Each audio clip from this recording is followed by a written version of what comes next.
পুলিশের নাকা চেকিং করার সময় উদ্ধার হলো নগদ টাকা। মালদায় নাকা চেকিং এর সময় এক ব্যক্তির হেফাজত থেকে উদ্ধার হলো প্রায় 2 লক্ষ টাকা। জানা গেছে সেই ব্যক্তি বিজেপির দক্ষিণ মালদা সাধারণ সম্পাদক পদে রয়েছেন। উদ্ধার হওয়া টাকা বাজেয়াপ্ত করল নির্বাচন কমিশনের ফ্লাইং স্কোয়াড।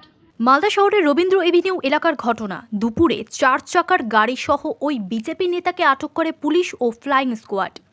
এরপর উদ্ধার হয় 1,95,500 টাকা। শান্তনু ঘোষ নামে ওই নেতা বিজেপির দক্ষিণ মালদা সাধারণ সম্পাদক পদে রয়েছেন। ব্যবসার টাকা ব্যাংকে জমা করতে যাচ্ছিলেন দাবি ওই বিজেপি নেতার। টাকার সঠিক উৎস জানাতে না পারায় বাজেয়াপ্ত নগদ অর্থ, দাবি কমিশন প্রতিনিধিদের। এই ব্যাপারে তৃণমূল নেতা কৃষ্ণেন্দু নারায়ণ চৌধুরী বলেছেন, নির্বাচনের সময় এভাবে নগদ টাকা নিয়ে যাতায়াত নিয়ম বহির্ভূত। যে দলের নেতা হন না কেন, কমিশন প্রয়োজনীয় ব্যবস্থা নেবে। এই ঘটনা সম্পর্কে বিজেপির দক্ষিণ মালদা সাধারণ সম্পাদক শান্তনু ঘোষ এবং তৃণমূল নেতা কৃষ্ণেন্দু নারায়ণ চৌধুরী ঠিক কি বললেন শোনাবো আপনাদের। আমার ওই অ্যাবাউট 2 লাখ ছিল,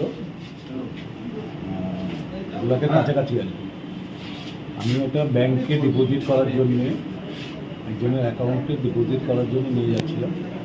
এখানে বোধহয় নাকা চেকিং চলছিল, ওনার গাড়িটা দাঁড় করিয়েছে।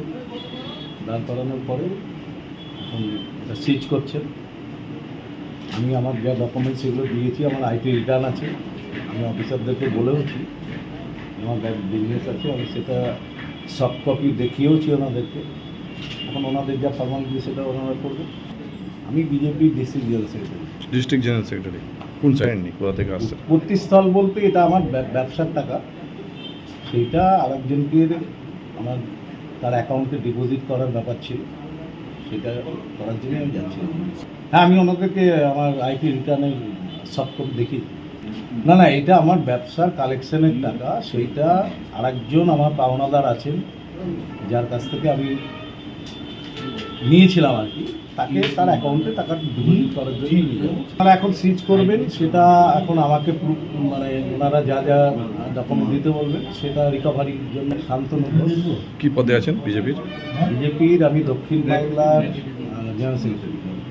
কমিশনের অর্ডার অনুযায়ী চারিধারেই নাকা চেকিং হচ্ছে।